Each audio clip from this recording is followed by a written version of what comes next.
So let's look at how to set up a simple render in Maya. So I have a scene set here with a bacteria, and it's got a number of different things, and the reason I've got it set up this way is because I'm using a bunch of different pretty render intensive elements here. So if you look, there's hair here, so we're rendering paint effects curves.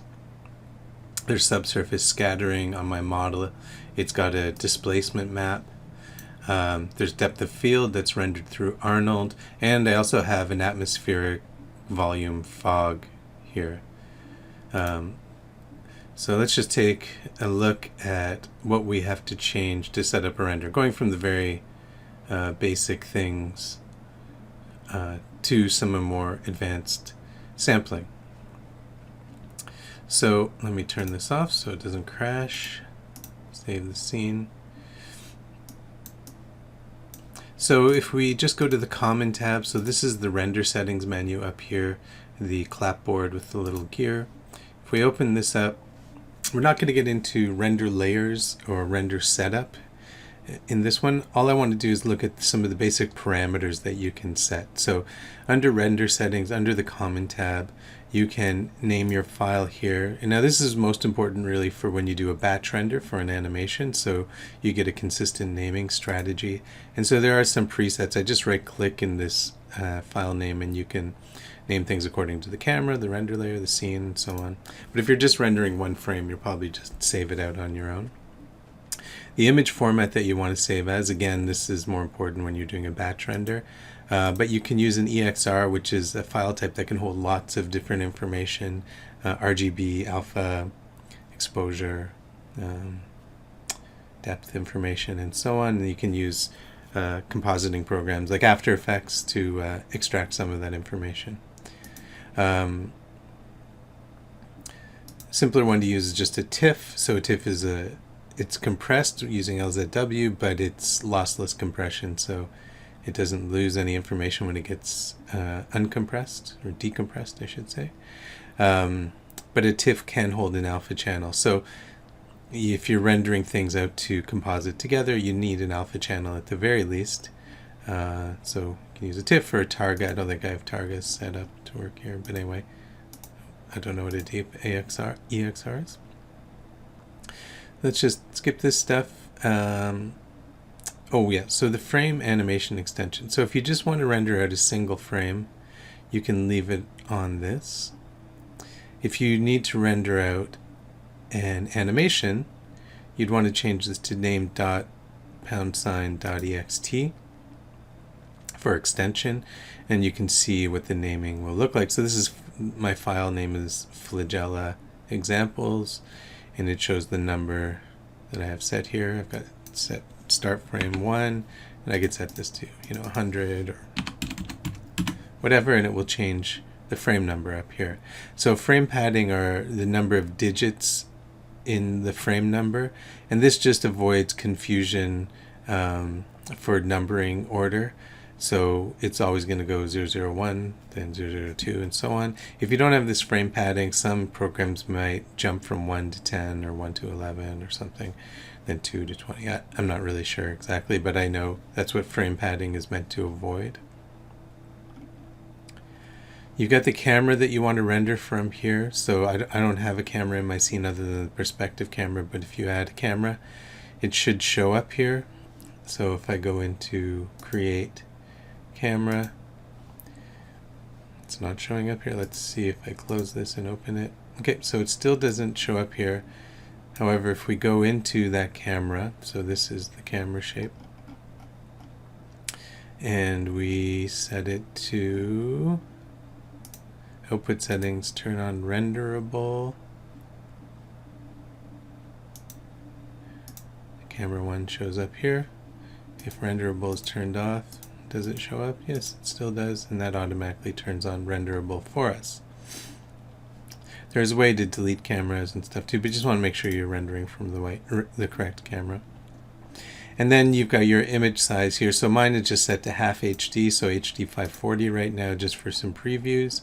Depending on what you're rendering for, you can set to HD 1080, so that's 16 by 9 aspect ratio 1920 pixels across and then 1080 pixels down. You can, if you're rendering to 4K, you can put in the numbers that you need here.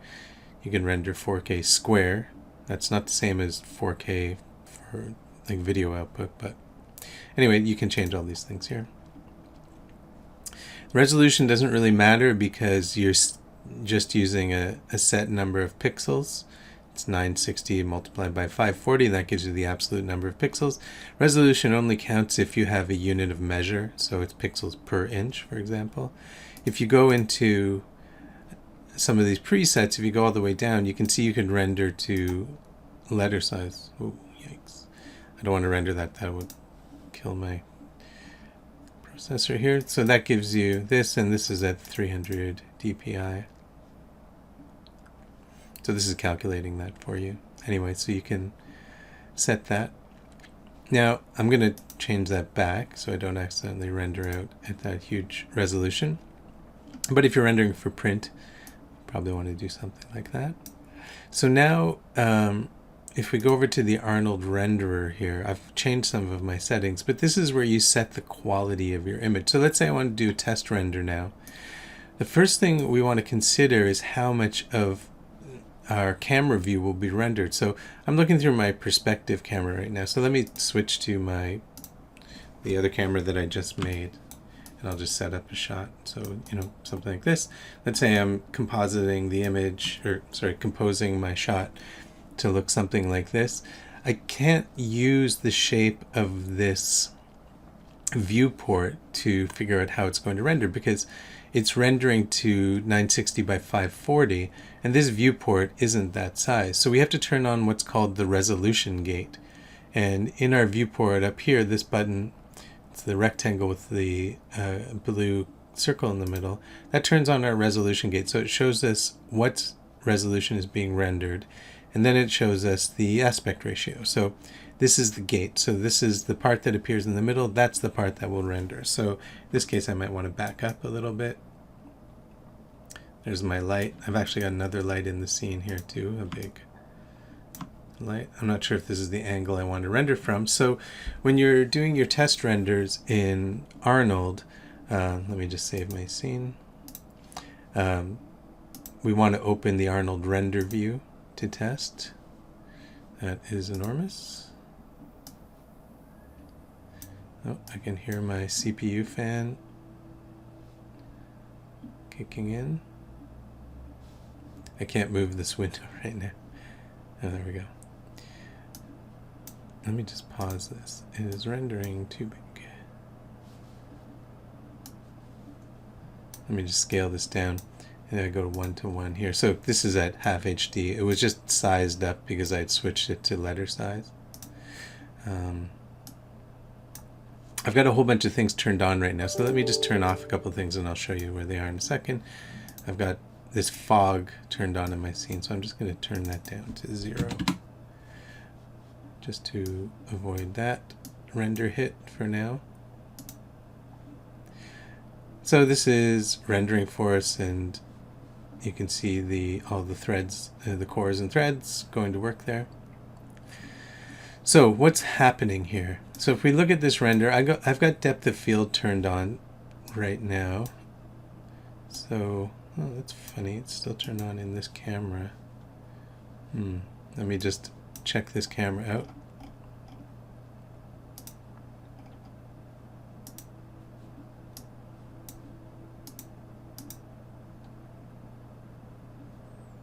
And it looks like it's still rendering from my perspective view. Okay, so let's just leave it at the perspective view. So let me just look through my camera. Turn on my... Sorry about that. Okay, so it's rendering from my perspective view. I've got my resolution gate turned on here. And I also have depth of field turned on in this camera. So let me just select this camera, turn that off for a second. So you can see what it looks like without depth of field turned on. And it will render considerably faster. So let's look at how we can change some of these settings. So the question always comes up is, how do you assess the quality? What are the right numbers to put in? So under the Arnold renderer, we've got our sampling set here. So this is how you adjust the quality of your image. So the default is it's at 3, 2, 2, and 2, and all the way down. So what the first one means is camera, AA camera, anti-aliasing. This is kind of the overall quality, and these things are multipliers of each other, but it's exponential. These things are squared, so you can see the number of samples. So if I type 3 in here, the number of samples I'm going to get is 9, so it's 3 squared. But then these other ones are going to be multipliers of this. So we start to build more and more and more samples.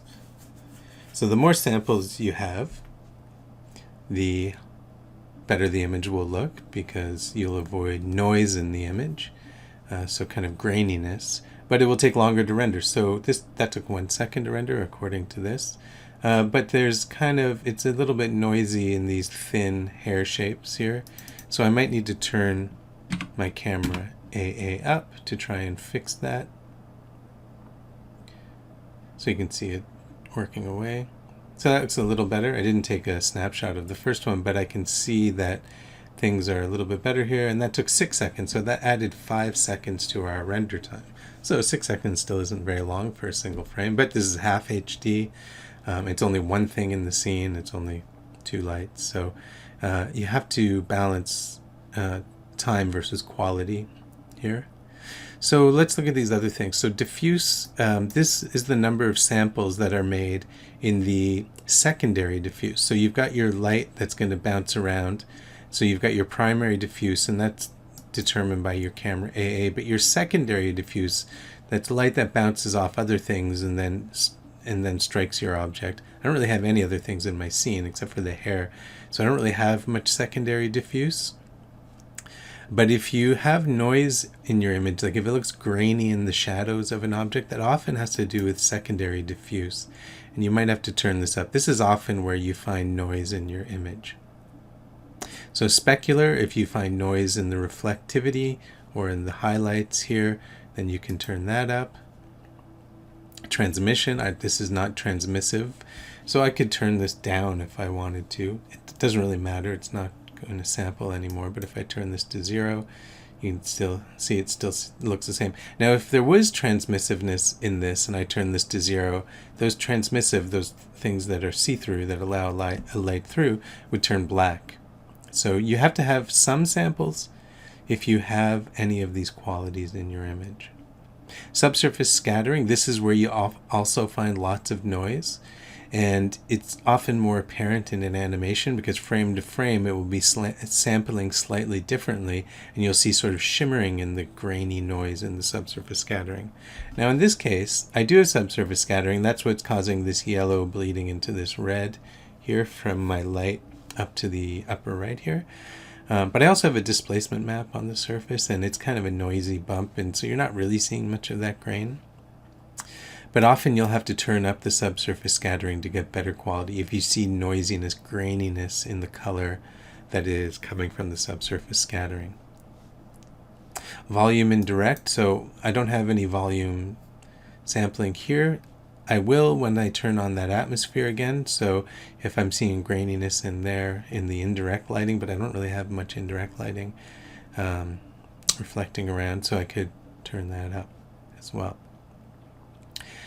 You've got this thing underneath here called adaptive sampling, and you can turn this on and set the max AA. So it's going to look around at your scene and see areas that needs more sampling, and I guess intelligently figure out where to apply this high sampling rate. And at other places where it's not needed, to not use so much. So that's why it's adaptive. I don't know how it chooses it, to be honest. And you can set this max AA here. So 12 is very high. So you can see it was working a little harder down here. And that took 30 seconds. So let's just take a snapshot of that. And let's turn that off and let it render again. So now the max AA is 6, so half. and that took 6 seconds. So that's a considerable difference, obviously. So here's the the adaptive sampling with 12 as the maximum AA, and this is 6 with the maximum. You can see it in the fine ends of these hairs here, and also on the surface. This is the 12, 6. Actually, it looks kind of better on the 6 there. Or no. Yeah, sorry, this is the 6. This is the 12. So in the 6, you can see these little, it's starting to break up in these thin areas. In the 12, it's really smoothing that out. But you have to ask yourself, is an extra 23 seconds per frame worth it? If you've got 1,000 frames to do or something. So, I mean, it's a judgment call, right? Now, what if we turn on depth of field?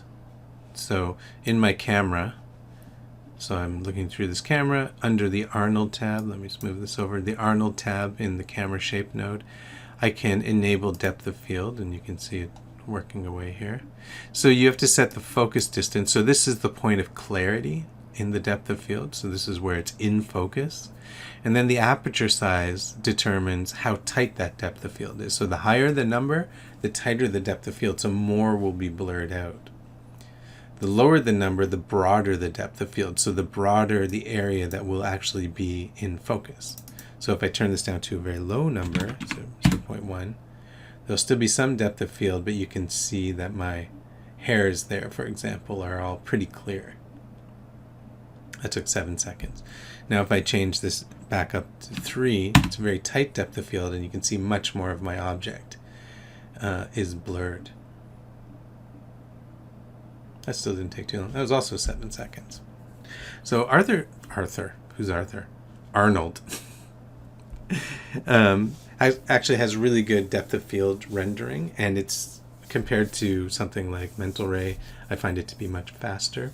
I'm also rendering with the displacement map here too, so this is pretty good. I mean, I have 32 cores at work, or 32 threads at work here, so it will depend on the machine you're rendering from too. But you'll notice though that now that I've got depth of field turned on, it's really noisy in these blurry areas.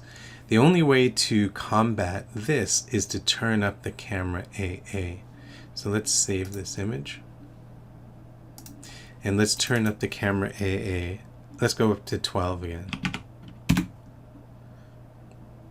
So that first render at 6 only took 7 seconds. And now we've turned it up to 12 and it's thinking. And you can see already that the hairs in the background are better. They're less noisy, they're less grainy looking. But you can also see how much longer it's taking to render. And even though this is at quite a high setting, so how long did that take? 28 seconds, so an extra 16 seconds. And so this is much better, but it's still pretty grainy up here with this extreme blur, and that might be okay. I mean, this kind of adding the element of realism is adding imperfections as well as like perfect rendering. So again, you have to judge. So that is at 12. Let's see if we go to, I'm going to save my scene. If we go up to something really high, 16. And again, all of these little squares are representing a separate thread in the CPU. So this CPU has 16 cores, which are split into 32 threads. And so the rendering will be faster here, obviously, than a machine that has only 4 cores and 8 threads or whatever. So all of these things have to be considered when you're looking at what you can do with your rendering. It's all a matter of measuring time and quality. Now there are ways to do 2D depth of field rendering in something like After Effects, and you can get some good results, but some things are very difficult to do, and it takes more work. So If you can do it in 3D, then you're saving yourself compositing time, but you're adding to your rendering time. So that's something you also have to consider. So that looks pretty good. Still noisy in here at 16. If we just save the image, so that's 16, that's 12. So you can see the 16 is better if we look up here, for example. It's definitely noisier in the 12, but you have to judge and decide what is worth it to you. So I'm going to turn this down, actually. So let's go back to, let's say 8. I didn't see how long that took to render, but I guess it took longer. So this is at 8. So you can see how noisy that looks right now. But that renders pretty quickly, actually. That was only 12 seconds. Yeah, so 49 at 16, 12 seconds at 8. Okay, so let's add that atmospheric volume. So in the render settings under the Arnold renderer tab, atmosphere, I'm just going to break this connection so you can see. All right, stop that. If you want to add a fog in your scene, or sort of an atmospheric fog, if you click on the checkerboard beside atmosphere, you can either create an atmosphere volume or an AI fog. Now, AI fog kind of sounds like it's the thing that you want, but an AI fog is sort of doing a ground level fog, so you've got a height setting on it, which could be useful. But for something like this, I want to create an AI atmosphere volume. I've already got one created, so it's listed as an existing one, so I'll just link that one again. And what it does is it will open up the AI atmosphere volume node. And my density is set to 0, so that's why we're not seeing, well, I've also got this turned off. So if I start to render this, we're not seeing anything, but if I turn my density up to some fairly low value, so like 0.1, that's way too high, 0.02, let's say, then it's going to render fog in the scene. So, well, not fog, atmosphere volume. So my light is up here, and you can see it casting through here, and you can see a subtle shadow being cast by my object here. And so the render time doesn't go up too much, actually. You can see it has to think a little more out in the periphery here, where before it was just black. That took 19 seconds, so it does add time. But in some ways, it might actually help hide some of our noisy depth of field. So it could be a good trade-off if you want this sort of foggy look. And it is adding render time, but it is solving a different render problem to a certain extent by hiding some of that noise in the background. There are a bunch of different settings in here, so you can change, like the color of the fog. That's terrible. Let's change it to something a little subtler. So a bit of a blue tone to the fog.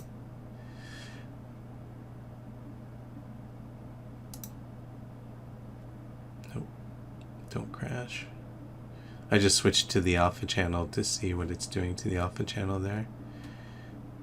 So it's actually not including this in the alpha channel. We're not talking about compositing right now. However, you would have to consider about how to get that image out if you have an alpha channel in here. You've got attenuation, so this is how it's going to fall off in the scene from the light, and what that attenuation color would be when it does fall off.